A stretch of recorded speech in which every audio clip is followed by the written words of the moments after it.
남편이 집에 돌아와 이혼 합의서를 내 얼굴에 집어던지며 말했다. 그 아파트 네 이름으로 된 거 아니니까 당장 꺼져. 7살 딸 지우는 할머니의 낡은 나무 상자를 내밀었다. 할머니는 정말 힘든 순간에만 열어봐라고 했었다. 남편은 억지로 상자를 빼앗아 열었고 그 안에 적힌 쪽지를 본 순간 그대로 주저앉아 멍해졌다. 밤늦게 문이 돌아가는 소리는 유난히 선명했다. 나는 딸 지우의 교복을 개다 말고 격시계를 올려다보았다. 밤 11시 7분. 김민주는 이렇게 늦게 들어오는 법이 드물었다. 최근 반년 동안은 더욱 심해졌는데 늘 야근을 핑계 삼았고 가끔 들어올 때면 낯선 향수 냄새를 풍기곤 했다. 하지만 나는 묻지 않았다. 7년간의 결혼 생활, 어떤 것들은 마치 미지근한 물에 삶아지는 개구리 같아서 뜨겁다고 느꼈을 때는 이미 뛰쳐나갈 수 없게 되어버린다. 하는 소리와 함께 현관 신발장 위에 무언가 던져졌다. 꽤나 무거운 소리였다. 김민준이 들어왔다.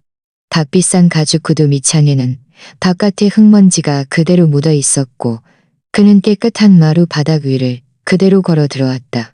그의 얼굴은 침울했고 손에는 불룩한 서류 봉투가 들려 있었다. 나는 가슴이 철렁 내려앉아 개던 옷을 내려놓고 일어섰다.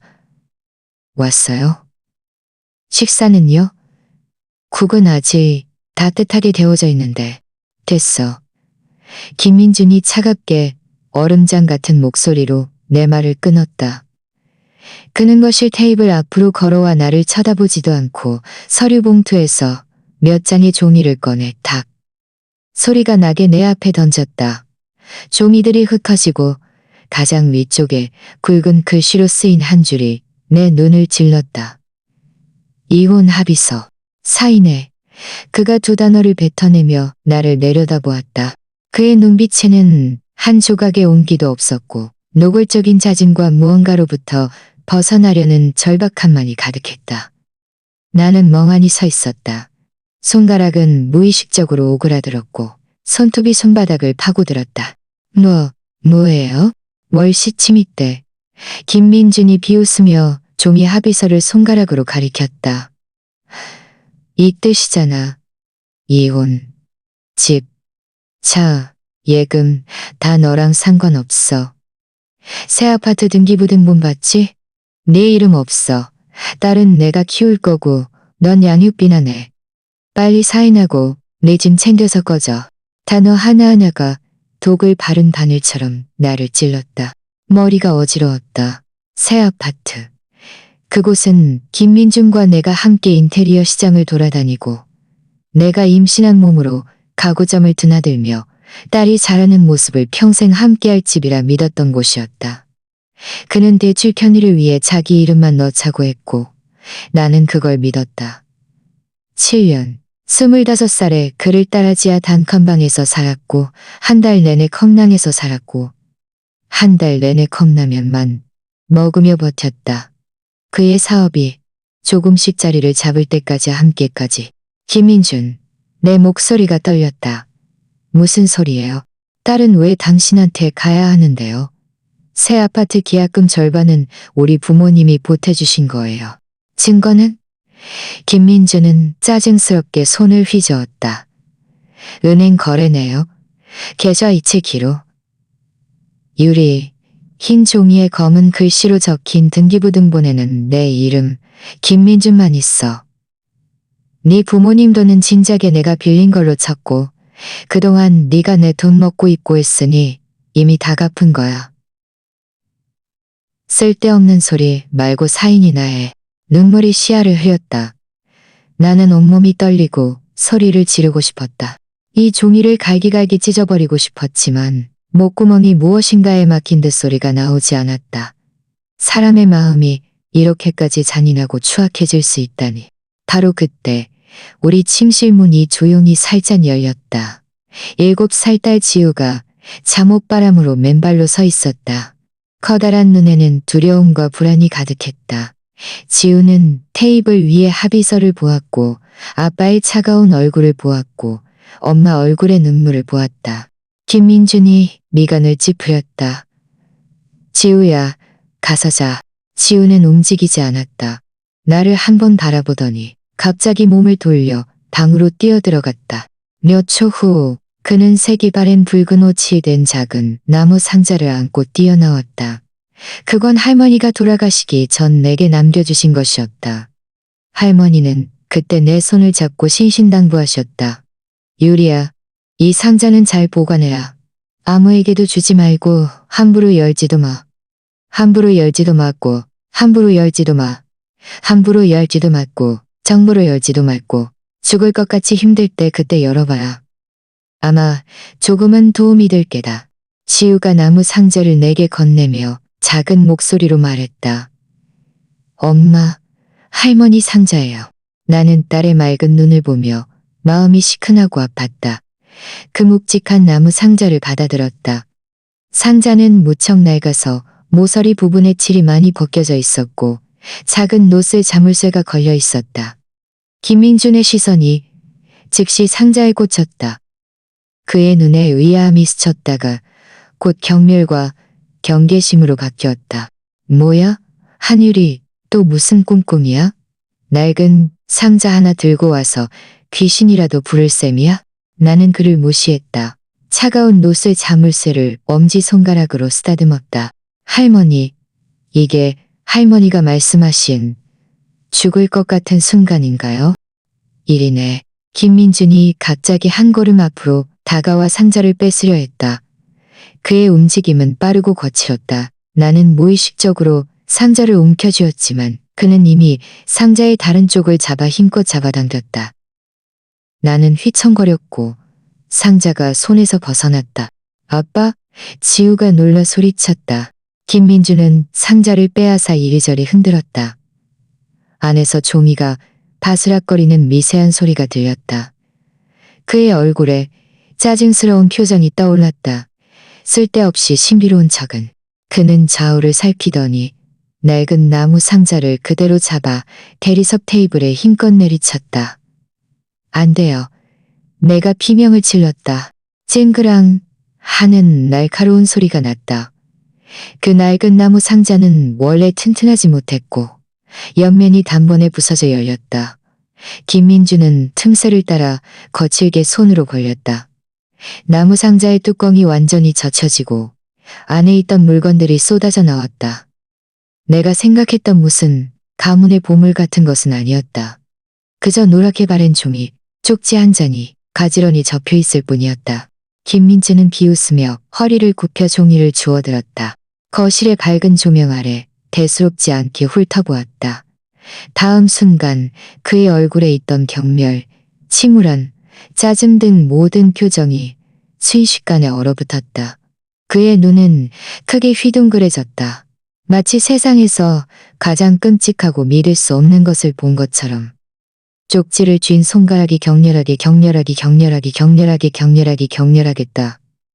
종이 전체가 파르르 흔들렸다. 그의 입술은 순식간에 핏기를 잃었고 입을 벌렸지만 아무 소리도 내지만 그리고는 다리에 힘이 풀려 털썩 하는 소리와 함께 차가운 마루바닥에 그대로 주저앉았다. 손에는 여전히 그 종이를 꽉 쥐고 있었고 시선은 멍하니 풀려 마치 혼이 빠져나간 듯했다. 입에서는 헉 하는 부서지고 흐트러진 숨소리만 새어나왔다. 나와 지우는 둘 다 기겁했다.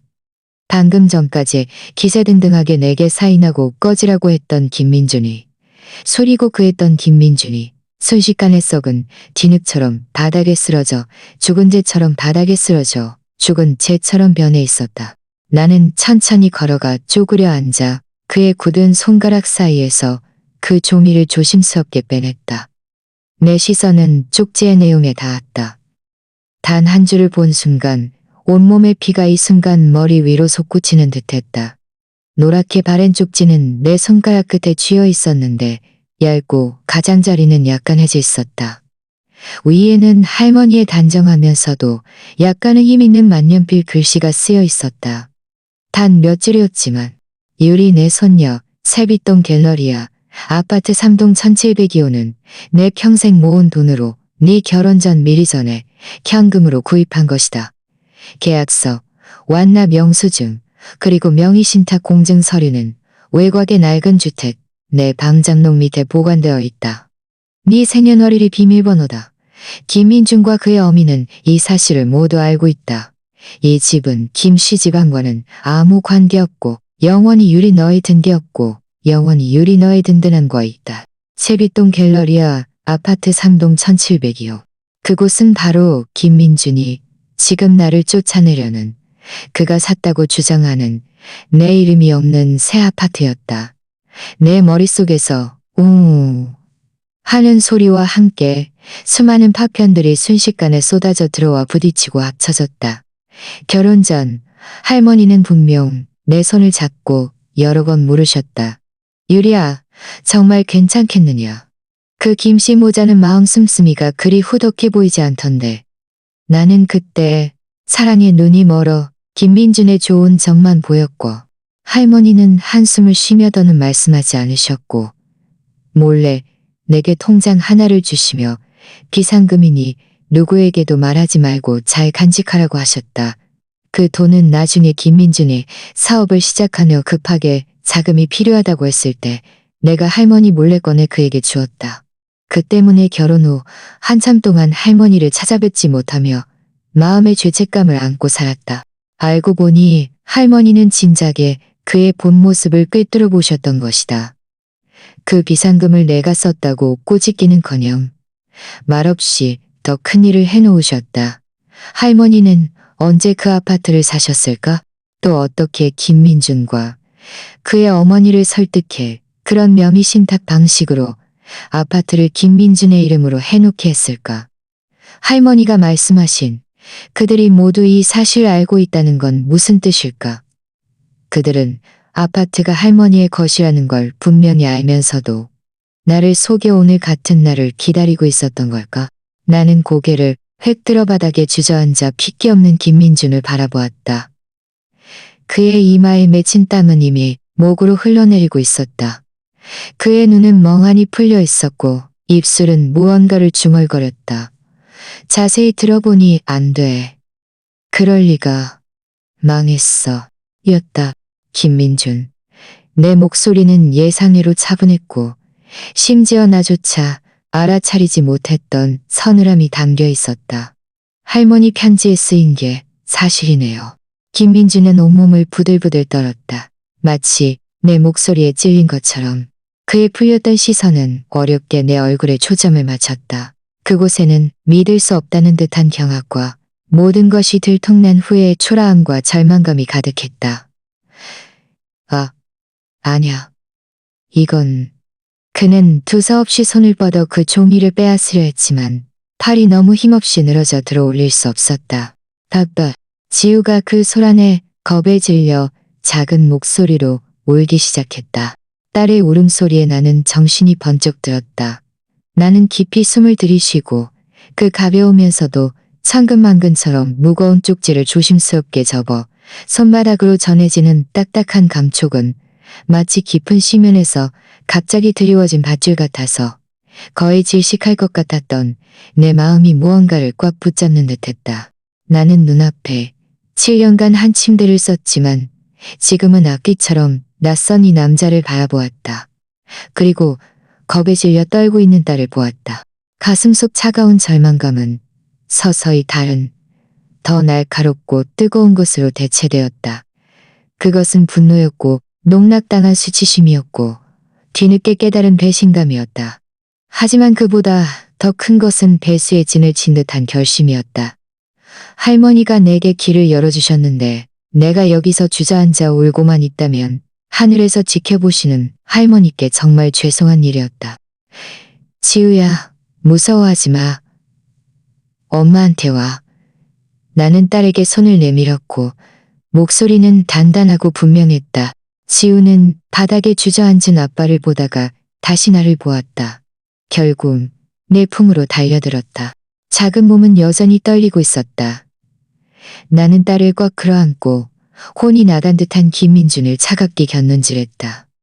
그는 아마 내가 여전히 아이와 이른바 가정을 위해 어떤 억울함도 다 참아내는 한율이라고 생각할 것이다. 그가 마음대로 허점을 파고든 합의서로 쉽게 나를 내쫓을 수 있다고 말이다. 김민준. 내가 다시 입을 열었다. 이번에는 단어 하나하나가 또렷했다. 오늘 난 사인 안 할 거예요. 누가 나가야 할지는 아직 모르죠. 말을 마친 나는 그의 빗기었고 일그러진 얼굴을 더 이상 보지 않고 지우를 안고 그 구원의 쪽지를 든 채 침실로 향했다. 문가에 다다라 걸음을 멈췄다. 뒤돌아보지 않고 말했다. 아, 맞다. 이 집이 우리 할머니 집이니까. 잠깐. 나는 품 안의 지우가 살짝 움직이는 것을 느끼며 힘주어 안았다. 이제부터 침대는 내가 쓸게요. 당신은 소파에서 자든가 알아서 다른 곳으로 꺼지든가 해요. 침실로 들어와 문을 잠그자 세상은 고요해졌다. 나와 지우의 숨소리 그리고 가슴 속에서 무겁고 느리게 뛰는 심장 소리만이 들렸다. 한 번 또 한 번 내 고막을 두드렸다. 나는 지우를 침대에 눕히고 이불을 덮어주었다. 지우는 작은 얼굴에 아직 눈물 자국이 마르지 않은 채 올려다보았다. 엄마, 무슨 일이에요? 할머니 편지에 뭐가 쓰여 있었어요? 우리 이사 가야 해요? 나는 얼굴에 눈물을 닦고 지우의 맑은 눈을 바라보았다. 그곳에는 불안감이 가득했다. 나는 지우에게 다가가 이마를 맞대고 속삭였다. 지우야, 무서워하지 마. 우리 이사 갈 필요 없어. 여기는 원래 우리 집이야. 아빠랑 몇몇 사람들이 잘못한 거야. 지우를 안심시키고 그가 웅크리고 잠든 것을 확인한 후에야 나는 침대 옆에 앉았다. 희미한 침대 스탠드 불빛 아래에서 다시 그 쪽지를 펼쳤다. 단어 하나하나를 반복해서 읽고 또 읽었다. 갤러리아 아파트, 전액 현금, 명의신탁, 공증, 오래된 주택, 장롱 및 생년월일 비밀번호. 정보들이 내 머릿속에서 줄줄이 나열되었다. 할머니는 거의 모든 열쇠를 내게 쥐어주셨고 그저 나라는 거의 모든 열쇠를 내게 쥐어주셨고 외곽의 낡은 주택은 할머니가 남기신 오래된 집이었다. 할머니가 돌아가신 후 줄곧 비어 있었다. 김민준과 그의 어머니는 그곳이 멀고 낡았다며 발길조차 하지 않았다.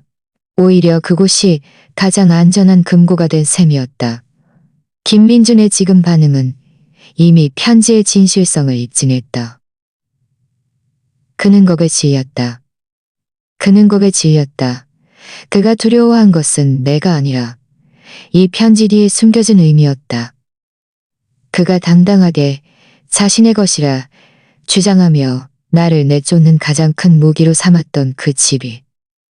이것은 단순한 재산의 급변을 넘어 그와 그의 가족이 처음부터 끝까지 나를 상대로 치밀하게 계획된 기만을 벌였다는 의미였다. 7년. 나는 지금처럼 낡은 정신으로 이 7년을 되돌아본 적이 없었다. 김민준과 그의 어머니가 나를 대하는 태도가 처음의 다정함에서 점차 까다로움으로 변해갔던 것. 집을 살 때 그는 자기 이름만 고집했고 그의 어머니는 옆에서 거들며 다 한 가족인데 누구 이름이면 어떠냐, 대출받기 편하다고 했었다. 심지어 결혼 직후에는 내 월급 카드도 내가 돈을 헤프게 쓴다며 자신이 관리하겠다는, 이 모든 것이 우연이 아니라 처음부터 그 모자의 계산 속에 있던 단계적인 수법이었던 것이다. 손바닥에 전해지는 따끔거림에 나는 그제야 내가 쪽지 가장자리를 꽉 쥐고 있어 손톱이 손바닥을 깊이 파고들었다는 것을 알았다. 흔들리지 마, 한유리. 나는 스스로에게 말했다. 할머니가 내 손에 칼을 쥐어주신 것은 떨고 있으려고 주신 것이 아니다. 김민주는 지금 분명 거실에서 이 일을 어떻게 넘길지, 혹은 그 쪽지와 오래된 주택 안의 증거들을 어떻게 완전히 없앨지 머리를 쥐어짜고 있을 것이다. 나는 빠르게 일어나 옷장 깊숙한 곳에서 낡은 배낭을 꺼냈다. 주민등록증, 혼인관계증명서, 지우의 출생증명서, 그리고 내가 몰래 모아둔 약간의 현금과 남아나는 은행 카드를 서둘러 넣었다. 마지막으로 할머니의 편지를 두꺼운 낡은 책 사이에 조심스럽게 끼워 배낭 가장 안쪽에 넣었다. 그리고는 지우를 살며시 깨워 외투를 입혔다. 지우는 졸음에 취해 있었지만 순순히 따라주었다. 배낭을 메고 지우를 아는 채 문의 바싹부터 밖에 움직임을 살폈다. 거실은 고요했고 억눌린 듯 거친 숨소리만이 들렸다. 김민주는 아직 그곳에 움직이지 않고 있는 듯했다. 나는 조심스럽게 자물쇠를 열고 지우를 안고 거실을 빠르게 가로질렀다. 바닥에 주저앉은 남자를 한 번도 보지 않았다. 그가 움직임을 듣고 고개를 번쩍 들었다. 깃발 선눈으로 나를 노려보았다. 입술이 움직였지만 결국 헉 하는 소리만 냈다. 나는 문을 열고 딸을 안은 채 뒤도 돌아보지 않고 깊은 밤에 엘리베이터로 들어섰다. 엘리베이터가 내려가는 동안 거울에는 내 창백한 얼굴과 내 어깨에 기대어 잠든 딸의 작은 얼굴이 비쳤다. 내 눈빛은 더 이상 이전의 막막함과 고통이 아니었다. 그곳의 불꽃이 조금씩 타오르기 시작했다. 김민준, 이제 게임은 시작이야. 깊은 밤 거리는 텅 비어 있었고 가로등 불빛만이 나와 지우의 그림자를 길게 늘어뜨렸다. 택시를 불렀다. 거의 잊을 뻔했던 그 주소를 말할 때 목이 바싹 말랐다. 지우는 내 품에 안겨 졸음과 잠 사이를 오갔고 작은 손으로 내 옷자락을 꼭 붙잡고 있었다. 운전기사는 백미러로 우리를 한번 쳐다보았다. 아마 이 깊은 밤에 아이를 안고 나선 모녀가 이상하다고 생각했을 것이다. 하지만 그는 더 묻지 않았다.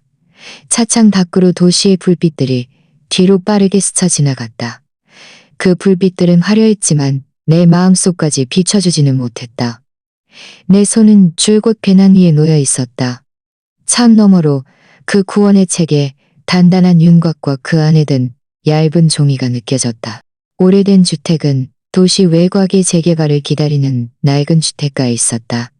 가로등은 희미했고 골목은 좁아 차가 들어갈 수 없었다. 골목 입구에서 돈을 내고 지우를 안고 한 발 한 발 조심스럽게 안으로 걸어 들어갔다. 공기 중에는 축축한 곰팡이, 냄새와 낡은 기운이 배어 있었다. 내 기억 속 할머니가 살아계실 때의 햇볕에 잘 말린 이불 냄새와는 완전히 달랐다. 그 익숙한 페인트가 벗겨진 초록색 철문이 눈앞에 나타났다. 지우를 내려놓고 손을 떨며 가방에서 열쇠 꾸러미를 더듬어 꺼냈다. 낡고 누런 열쇠 몇 개가 달려 있었다. 세 번째 열쇠를 돌리자 딸깍 하는 소리와 함께 자물쇠가 열렸다. 문을 밀어 여는 순간 키키한 바람 냄새가 확 기쳐왔다. 나는 불을 켜지 않았다. 불빛이 불필요한 주위를 끌까봐 두려웠다. 휴대전화, 손전등으로 비추었다. 집 안은 할머니가 살아계실 때의 모습 그대로였다. 다만 가구 위에는 두꺼운 하얀 천이 덮여 있었고 바닥에는 먼지가 쌓여 있었다. 문을 마주보는 벽에는 할머니의 사진이 걸려 있었다. 휴대전화의 창백한 불빛 아래 자애로운 미소가 약간 흐릿하게 보였다. 지우가 내 다리 뒤에 바싹부터 작은 목소리로 말했다. 엄마, 무서워요. 무서워하지 마. 여기는 증조할머니 집이야. 나는 지우의 작은 손을 꽉 잡았다. 마음속으로는 왠지 모를 안정감이 찾아왔다.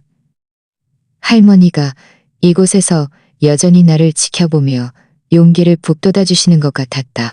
내 시선이 방 구석을 훑었다. 그곳에는 과연 묵직하고 어두운 색의 낡은 나무 장롱이 놓여 있었다. 장롱 표면에는 단순한 꽃무늬가 새겨져 있었고 노스의 손잡이는 이미 푸른 녹이 슬어 있었다. 나는 다가가 위에 쌓인 먼지를 털어냈다. 이것이 할머니가 말씀하신 돌려 맞췄다. 이것이 할머니가 말씀하신 비밀번호는 내 생년월일이었다. 마지막 숫자들을 하나씩 돌려 맞춰지는 딸깍. 나는 쪼그려 앉아 낡은 다이얼식 자물쇠 위로 손가락을 움직였다.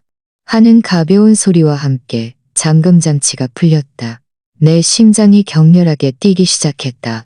묵직한 장롱 뚜껑을 열자 묵은 약재 냄새와 낡은 종이 냄새가 섞여 후 풍겨 나왔다. 장롱 안은 가지런히 정리되어 있었다. 위쪽에는 할머니가 깔끔하게 접어두신 낡은 옷 몇 꼴이 있었고 그 아래에는 두툼한 사진첩 몇 권이 놓여 있었다. 나는 조심스럽게 위에 옷가지와 사진첩을 옆으로 치웠다. 장롱 바닥에는 기름 종이로 쌓인 가지런한 꾸러미 하나가 깔려 있었다. 묶여있던 삼백끈을 풀고 기름 종이를 걷어내자 안에는 서류 뭉치가 들어 있었다. 가장 위에는 주택 매매 계약서가 있었다. 매수인 서명란에는 할머니의 이름 이옥자 여사. 주택 주소는 분명히 세비동 갤러리아 아파트 3동 1702호였다. 뒤쪽으로 넘기니 전액 완납 영수증이 첨부되어 있었고 금액이 뚜렷했다. 영수증 날짜는 김민준과 내가 결혼하기 3개월 전이었다. 그 아래에는 부동산 명의 신탁, 갑의서가 있었다. 조항에는 할머니 위탁인가 전에 현금으로 주택을 구입하고 김민준 스탁인에게 명의를 빌려 등기하게 했으나 실제 소유권 및 모든 권리는 할머니와 할머니가 지정한 상속인에게 있음을 명확히 명시하고 있었다. 그 뒤에는 공증사무실에 상세한 공증서가 첨부되어 있었고 날짜는 공증서가 첨부되어 있었고 날짜는 또렷했고 공증도장은 선명한 붉은색이었다. 마지막으로 할머니가 직접 쓰시고 지장을 찍으신 보충설명이가 마지막에는 이 집은 순전히 손녀 한유리의 결혼 전 개인 재산이며 사위 김민준 및 그의 가족과는 아무런 관계가 없고 특별한 사유가 없는 한 이 집의 모든 권리는 손녀 한유리가 단독으로 상속하며 다른 사람은 간섭할 수 없다고 강조되어 있었다. 흰 종이에 검은 글씨, 붉은색 공증도장. 증거는 산처럼 쌓여 있었다. 나는 차가운 장롱의 등을 기댄 채 바닥에 앉아 서류 하나하나를 읽어내려갔다. 할머니의 서명 위로 손가락을 훑었고 종이 너머로 느껴지는 할머니의 진심에 눈물이 마침내 아무런 예고 없이 흘러내렸다. 노랗게 바랜 종이 위에 떨어져 작은 짙은 얼룩을 만들었다. 슬픔이 아니었다. 가슴을 뚫고 나올 듯한 뜨거운 시큰함과 벅찬 감동이었다. 할머니, 대체 저를 위해 얼마나 많은 것을 말없이 해주셨던 건가요? 할머니는 진작에 김민준과 그의 가족의 경박함을 꿰뚫어 보셨고 제가 성격이 물러서 나중에 괴롭힘 당할까봐 걱정하셨기에 평생 모은 돈을 아낌없이 내어 이런 우회적인 방법으로 제게 가장 든든한 뒷길을 남겨주신 것이었습니다. 할머니는 심지어 김민준의 탐욕과 자만심 때문에 그가 자기 명의로 된 이 아파트를 절대 쉽게 포기하지 않을 것이라고 정확히 계산하셨고 이것이 바로 그의 가장 큰 약점이자 그를 찌르는 가장 날카로운 칼이 될 것이라는 것도요. 엄마, 왜 울어요? 지우가 작은 손으로 내 얼굴을 닦았다. 나는 딸을 와락 끌어안고 부드러운 작은 어깨에 얼굴을 묻었다. 깊이 숨을 들이쉬고 고개를 들었을 때 눈물은 이미 멈춰 있었고 차가운 결의만이 남아 있었다. 엄마 안 울어. 엄마는 기뻐서 그래. 나는 모든 서류를 다시 기름 종이로 조심스럽게 싸서 마치 세상에서 가장 귀한 값,